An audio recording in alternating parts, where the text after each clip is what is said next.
E começando a revisão do capítulo 34 de Boruto TBV, partindo de onde o capítulo anterior parou, o Boruto explica ao Kawaki o significado da alma espinhosa apodrecer. Se ele deixasse a alma espinhosa por sua própria conta, ela apodreceria em questão de minutos, e se isso acontecer, a pessoa que serviu de modelo para Hito Shinju vai morrer, explicando aí a urgência que o Mamushi teve em salvar a alma espinhosa do Hidari capítulos atrás. Em paralelo, a Himawari abraça o Inujin aliviada por ele estar bem, onde ele também revela que aparentemente a sua visão está em perfeito estado, completamente curada graças a Himawari por tê-lo curado logo em seguida. O Konohamaru leva a Sarada ao hospital sendo acompanhado pela Chocho. Eida e Daemon também têm um diálogo onde a Eida o agradece por tê-la protegido, o deixando orgulhoso. Porém, logo em seguida, ela olha para o Kawaki de forma suspeita, quase como se quisesse dizer, não graças a você. Prosseguindo, Boruto e Code têm uma conversa através do sapo, onde o Code diz que estava crendo que o Kodo iria aparecer do nada no meio da batalha se aproveitando da confusão.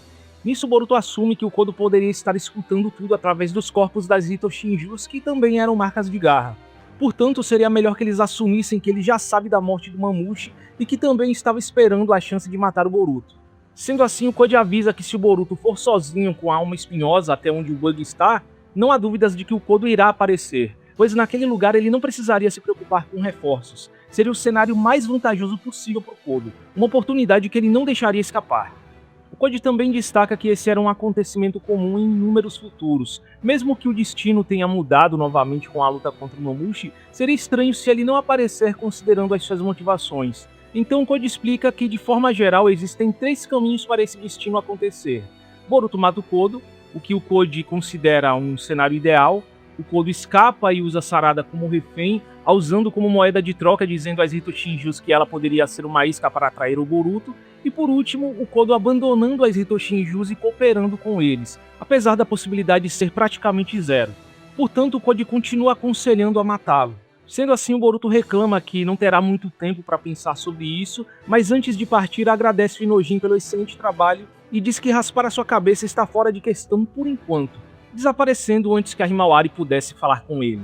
Logo em seguida, um misterioso sapo diferente do Code aparece para o Kawaki. Era o Amado pedindo para que ele fosse ao laboratório, pois eles tinham que conversar. Prosseguindo, Boruto vai até onde o Bug está preso, a mesma dimensão onde o Juba estava. Mas cauteloso, ele usa o Byakugan do Momoshiki e enxerga uma marca de garra atrás da árvore. Era o Kodo que estava se preparando para atacar o pegando de surpresa, já esperando que ele tentaria salvar o Bug.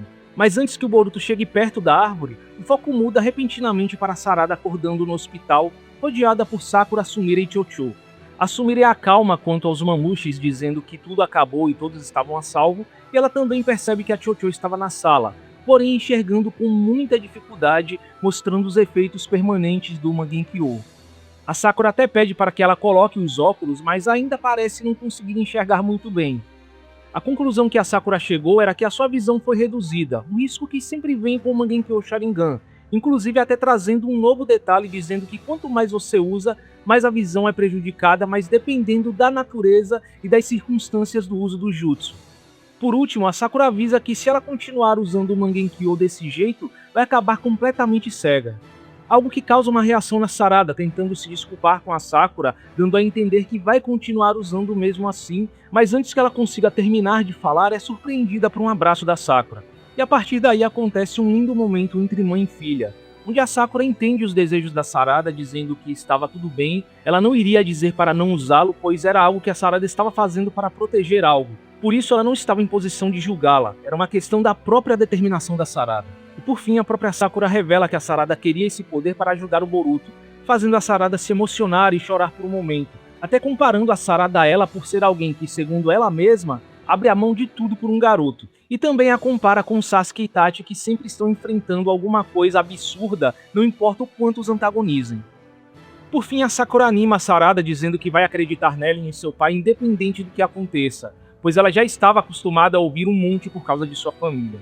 Em seguida, a Sakura é chamada para outra emergência, mas antes se despede da Sarada com seu clássico grito de guerra Shanaro, motivando a Sarada.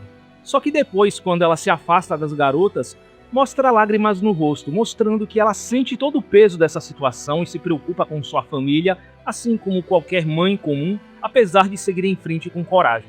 Logo após a saída da Sakura, Sarada, Chocho e Sumire têm uma leve conversa entre garotas, onde a Chocho mostra que já não via a Sumire Sarada há um certo tempo, reforçando a teoria de que ela se afastou da Sarada. Só que agora não vê mais o Boruto como um inimigo, já que viu em primeira mão ele ajudando a vila, finalmente entendendo a Sarada. Mas logo ela não demora para começar a conversa sobre garotos bem típica dela. E chegando ao final do capítulo, voltando para Boruto e Kodo, o Boruto está prestes a colocar a alma espinhosa do Bug na árvore, mas prevendo o ataque do Kodo, o Boruto prepara um Rasengan Uzurico, fazendo o Kodo recuar antes de terminar o ataque. Nisso, o Boruto começa a provocá-lo, perguntando como ele planeja matá-lo se já estava morrendo de medo. O que ele vai fazer? Humilhado e sem mais poder fazer nada, Kodo recua enquanto diz ao Boruto que ele vai saber agora mesmo o que ele vai fazer.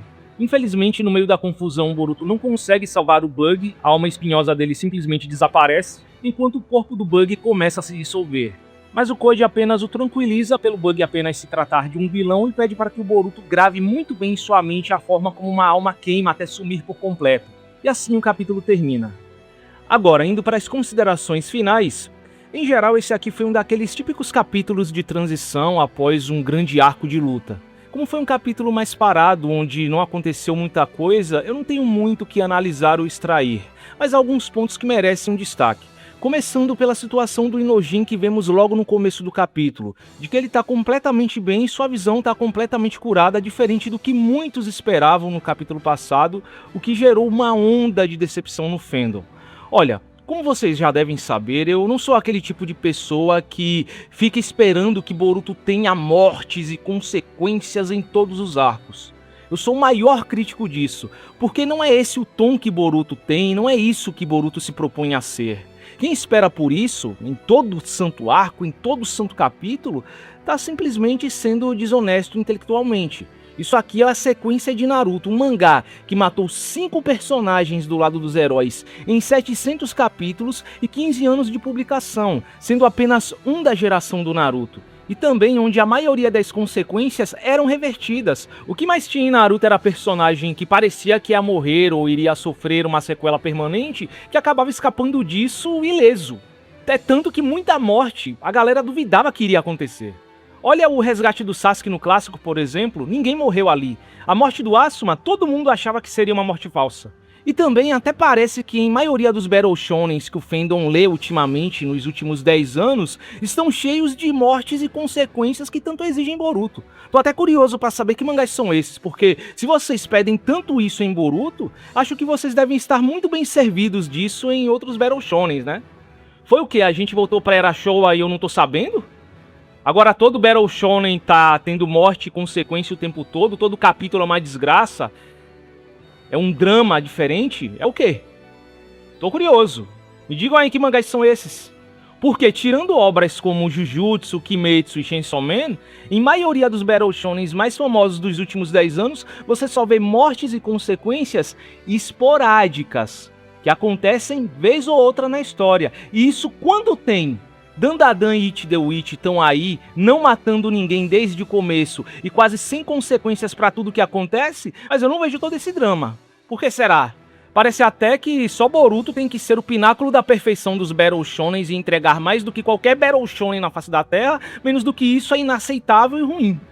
Isso até me lembra aquela ladainha de que o Kishimoto não desenvolve os seus personagens quando na maioria esmagadora dos Battle Shonens que você leu ou vai ler na sua vida, você vê no máximo um núcleo de 5 personagens recebendo algum desenvolvimento real e o resto sendo personagens secundários que aparecem vez ou outra na história. Sabem qual é a diferença de Naruto para essas outras obras? Que o fandom, vocês, cometeram um erro, a burrice, de se apegar demais a personagens que o autor nunca criou com a intenção de ter um nível de importância que vocês esperam. Essa é a verdade. Naruto é como a maioria dos outros Battle Shonens quando se trata de qualquer coisa que o fandom reclama. Mas só Naruto e consequentemente Boruto que a galera coloca um nível de exigência lá no alto esperando algo além do impossível pra obra. É foda, cara. Dito isso, eu acho que nesta situação em específico seria muito melhor se o Inojin tivesse ficado cego, mesmo que fosse algo temporário. Isso daria mais peso e significado ao sacrifício dele, além de tudo que ele já fez nessa luta contra o Mamute servindo de suporte. Chega até ser meio que contraintuitivo criar toda essa cena épica dele chegando no campo de batalha e sacrificando seus olhos para no fim não acontecer nada. Eu aceito a Himawari conseguindo curar os olhos do Inojin, afinal os olhos dele foram esmagados e não arrancados, e já foi mostrado que a cura dela está num nível muito acima de um Jinchuriki. Acho até que isso abre uma brecha para ela conseguir curar o Rinnegan do Sasuke no futuro, mas bem que poderiam usar a desculpa da inexperiência dela para dizer que o chakra não voltou a circular nos olhos do Inojin como da última vez e que ele ficaria sem enxergar por um tempo. Seria muito fácil fazer isso acontecer sem diminuir a cura da Himawari, e eu não acho que a cura dela diminui o peso das situações ou a sensação de perigo, porque se o autor quiser matar um personagem ou ferir um personagem permanentemente, ele vai fazer, basta tirar a Himawari da situação ou criar uma limitação para ela. É tanto que a Yodo morreu, não sei por que tem tanta gente se esquecendo disso. Sem falar que, como já era de se esperar, ela não consegue curar o Mangekyou Sharingan, mostrando aí que o Mangekyou Sharingan ele está além de uma cura convencional, é um dano mais espiritual. Mas enfim, eu não vou ficar aqui remoendo sobre isso, vai ser o que tiver que ser, bola pra frente, e também não vou julgar quem tá reclamando do Inojin ter saído disso sem consequências. Agora, se você é daqueles que acha que tem que ter morte e consequência o tempo todo, em todo o arco, e fica aí de chororô e mimimi porque Boruto não é o mangá Ed e sombrio que você queria, você tem mais é que ir à merda. Larga a mão desse mangá, porque ele nunca vai ser o que você quer. Morte e consequência aqui serão coisas esporádicas, que vão acontecer vez ou outra e que vai acontecer muito mais lá pro final da obra, como em maioria dos Battle Shonens, certo? E eu acho que Boruto já deixou isso claro desde NNG. Bom, outro ponto do capítulo que também vale a pena um destaque foi o momento entre Sakura e Sarada, que em poucos painéis não só mostrou como a Sakura tá lidando com toda essa situação, ela não tá no escuro, ela tá sabendo do que tá acontecendo, como também o estado da relação entre ela e a Sarada, algo que muitos estavam curiosos para ver há algum tempo. A Sakura aqui foi excelente, ela entendeu e respeitou o desejo da Sarada de usar o seu poder em função de quem ela ama, sem entrar em pânico ou julgá-la. Ela tratou a filha dela como uma adulta e assimilou toda a situação com calma e compreensão. Não tratou ela como uma criança irresponsável, uma atitude que reflete o amadurecimento da Sarada e como a Sakura enxerga. A Sakura não vê mais uma criança ali, mas uma ninja completamente capaz de decidir o que fazer com seus próprios poderes e se virar sozinha. E Boruto é muito sobre isso. A tocha está sendo passada para a próxima geração e os adultos confiando em seus filhos. Por isso que pra mim, não tem essa de ter a antiga geração se intrometendo nos problemas e lutas da nova geração. Porque eles têm que estar ali para confiar e acreditar que os seus filhos, que a nova geração, pode lidar com esses problemas sem a intervenção deles. Da mesma forma que o Inoichi acreditou na Ino e o Shikako acreditou no Shikamaru. Isso é confiança. E essa tem que ser a função dos adultos em Boruto, guias para a nova geração e uma fonte de motivação, algo que vai fazer com que eles tenham coragem para seguir em frente. Os adultos não têm que estar ali para se intrometer nos problemas da nova geração, nas lutas que devem ser da nova geração. Enfim, sem dúvidas o melhor trecho do capítulo, e eu fico feliz que o Ikemoto tenha mostrado a Sakura dessa forma. Em resumo, a Sakura está na mesma situação que o Sasuke, escolhendo acreditar na Sarada e apoiá-la, ignorando as suas memórias, seguindo em frente com coragem e de cabeça erguida, apesar de que no fundo ainda é uma mãe e esposa preocupada com sua família e sofrendo com tudo isso silenciosamente. Se teve um erro nesse trecho, talvez tenha sido ele ser muito curto e não englobar mais sobre como a Sakura está se sentindo em relação ao Naruto e ao Sasuke. Pessoalmente eu gostaria de uma conversa entre elas logo após a onipotência, com a Sarada tentando explicar tudo a Sakura, onde uma reação dela quanto à morte do Naruto e o Sasuke se tornando um fugitivo novamente se encaixaria melhor. Mas talvez algo assim fique pro anime, quem sabe até mesmo podendo encaixar ali o momento em que a Sarada recebe a bandana da Sakura. Seria uma boa. Eu também vi muita gente interpretando de forma muito literal o que a Sakura fala quando compara ela a Sarada, dizendo que ela abre a mão de tudo só por um garoto. Não é como se o que só importasse agora para Sarada fosse o Boruto, como se ela tivesse deixado o seu sonho e o seu pai de lado pelo Boruto. Toda essa conversa é sobre carregar fardos impossíveis. Acontece que no momento o Boruto é a prioridade e a Sarada está disposta a sacrificar muito por ele, até pelo nível do que eles estão tendo que enfrentar. O que ela está abrindo a mão aqui é da sua reputação, sua visão, a forma como a vila a encara, o que provavelmente afastou muita gente dela. Inclusive, esse capítulo dá a entender que a Chuchu se afastou da Sarada e que elas só estão conversando agora assim, depois de um longo tempo. Ela só voltou agora porque viu que a Sarada não estava errada em apoiar o Boruto. Sem falar que o Boruto é muito mais do que apenas um interesse amoroso para a Sarada. Ele também é um importante amigo e parceiro de time para ela. Ela se sacrificaria por ele e iria querer ser forte por ele, independente de amá-lo romanticamente ou não. Assim como o Naruto em relação ao Sasuke, e até a própria Sakura em relação ao Sasuke. Não era só uma questão de amor.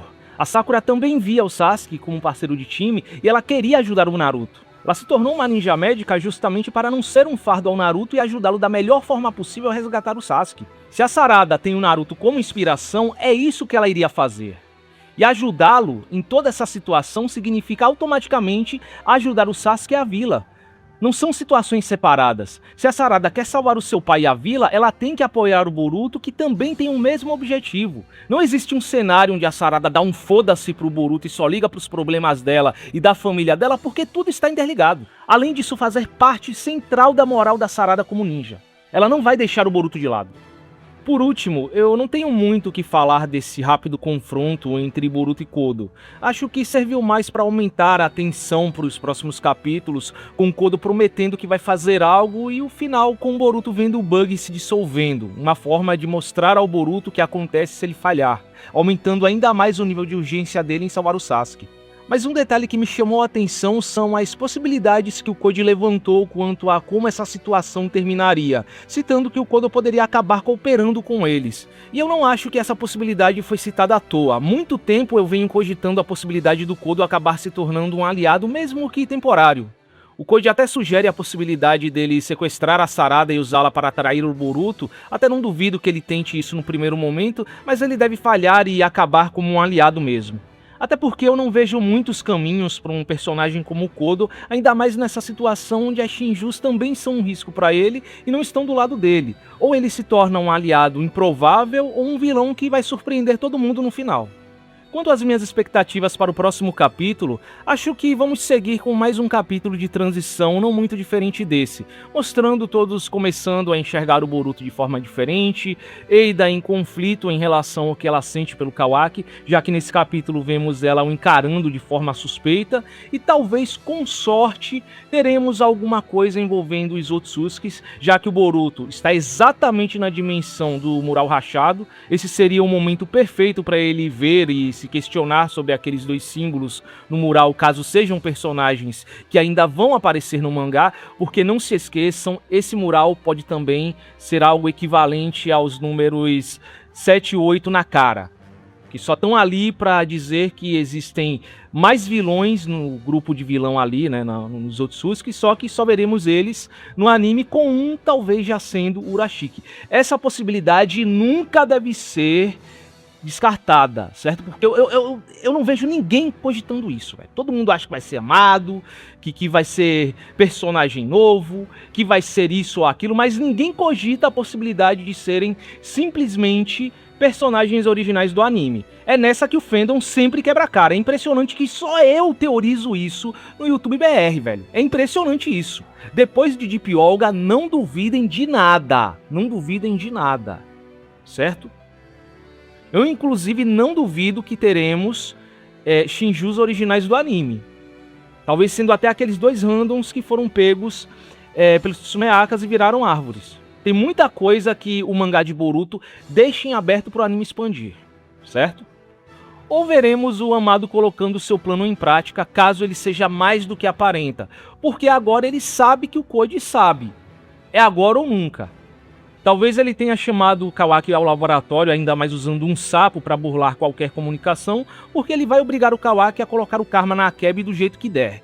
Eu mesmo consigo imaginar um cenário onde ele pode usar a Sumire de refém e obrigá-lo a colocar o karma na Akebi. Enfim, eu sinto que algum plot twist ou uma grande revelação vai acontecer até o capítulo 36. Até porque o número de vilões diminuiu consideravelmente, esse plot das Hitoshinjus já deve estar perto de acabar com uma derrota do Hidari, só restando o Jura, que eu vejo mais como um vilão neutro do que qualquer outra coisa.